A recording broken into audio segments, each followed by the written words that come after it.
life it's fun. It's fun. It's fun to have things just flop on top of you without really wanting it to, without really needing it to. Um, and it's made me say to myself, okay, if I were to sit with someone and they wanted to see my value, they wanted to sit me down and say, you know what? I'll give you a chance. You can have the job of your dreams. You just have to tell me why.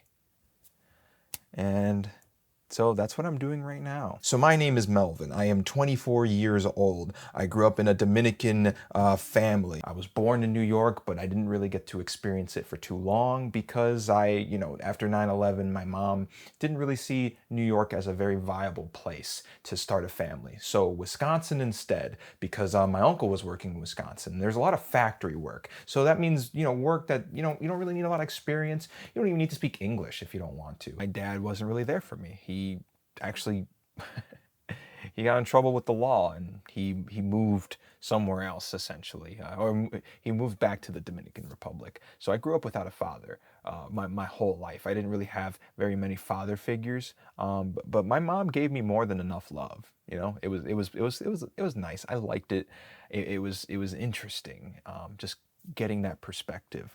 In a lot of the classes I was in, I was the only Latino or Hispanic. It was like one, two, or three of us. Just not very many people. I didn't really get to experience homogeny. I always felt like an outcast. I grew up with friends that had American culture, something I didn't relate to. I didn't even know, nor I cared about Star Wars. Everyone else in my class cared about Star Wars. You don't relate to it. I relate to rice and beans. All right, that's red beans. Give me that white rice and red beans. That's not something a lot of American kids eat. They eat a lot of, just kind of other stuff.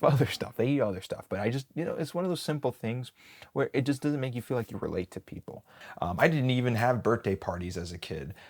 So I didn't even relate. I didn't even go to birthday parties or even get invited.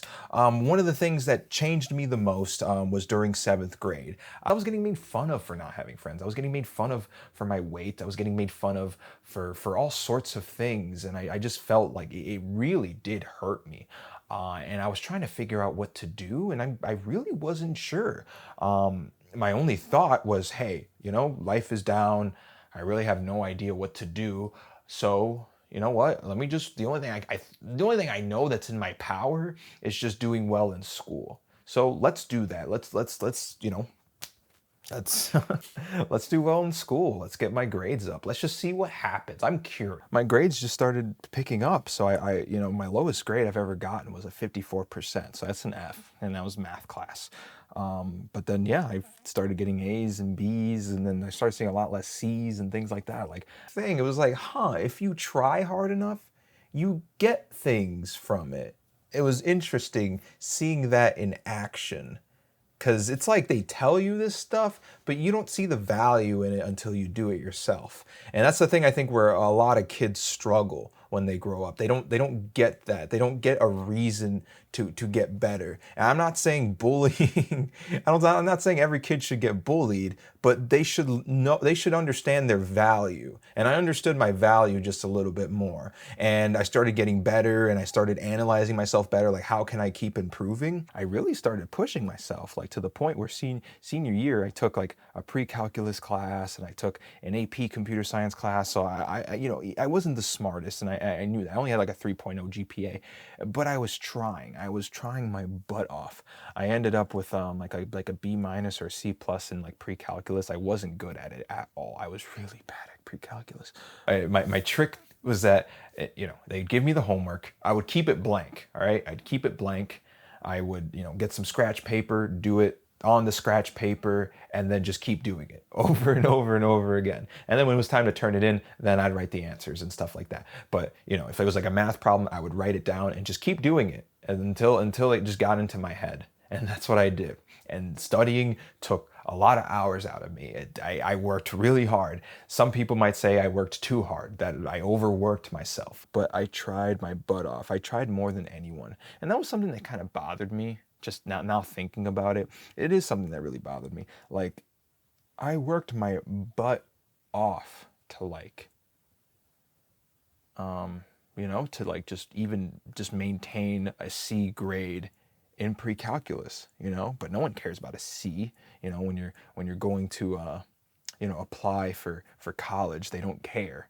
They want a higher GPA. They want 4.0s and things like that. And I could have done that and gotten easier, but I wanted to work hard. I wanted to try really, really hard. And you want to know a fun fact? This is something that not a lot of people like to admit, but I didn't even get into my college of choice my first time. My ACT scores were way, way, way, way, way, way too low. It was an interesting time because I started realizing that I was working really, really hard just to get by, because I was taking all these classes that were really, really difficult. But I kept working at it. I did. I studied for 4 hours just to get by. I didn't have a 4.0 grade average. I wasn't taking these amazingly difficult classes. I was just taking normal classes that I needed to graduate. But I did. I did end up graduating. I did everything I needed to do. I was very passionate of the major that I took. I was very excited for that career path. It was very tough looking for work outside of college. That's something they don't teach you. You try, you think you have a good enough resume, you don't. You think you have enough experience, you don't. You think all these things. None of it's true. And then I finally found a job. I did find a job in my field. It was awesome. I felt great. But the date I got that job is really, really important. I got it in March of 2020. The same month I found a job, it was the same month that COVID really started hitting the United States, and my county was on an extreme lockdown, and I couldn't even enter the building. So they couldn't train me, and they couldn't hire me, and it was, oof, that hurt. But I just thought, okay, I'll just wait for the pandemic to kind of die down and wait for things to open up. And again, most people that I know, they thought, hey, 90, like, it'll take a month, it'll take 2 months, it'll take 3 months.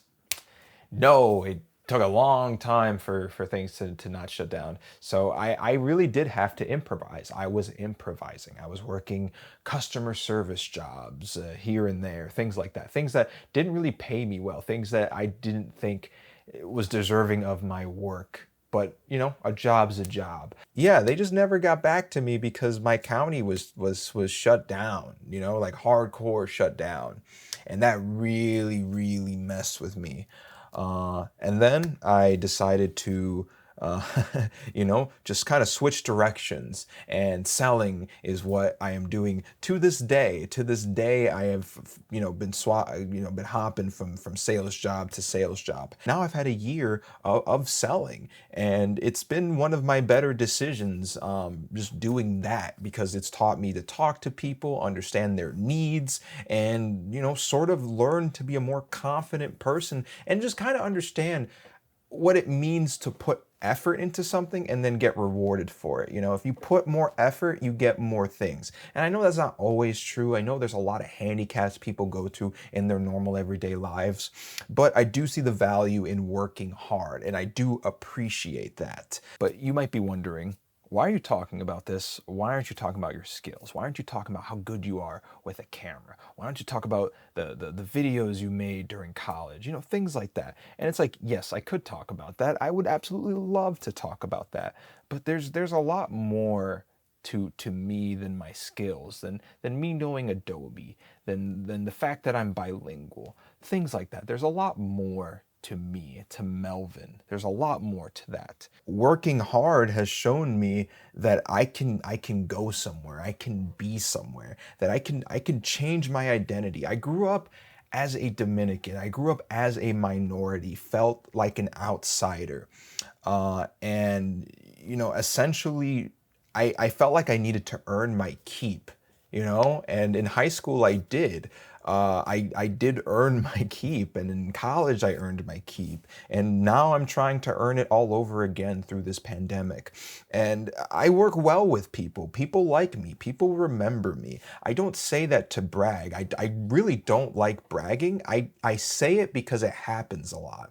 You know, when you hear the name Melvin and you see my face, you remember it. People remember me somehow. I don't know what it is. I don't know what I do. I'm actually really bad with first impressions. My first impressions suck. I am horrible at them. But once you get to know me, if it takes a day, a week, 2 weeks, you people don't regret hiring me. If you're an employer out there, I know that just listening to this salivates because I am looking for work. I am looking for something a lot better. So thank you very much for listening, all right? You folks take care. Have a wonderful day.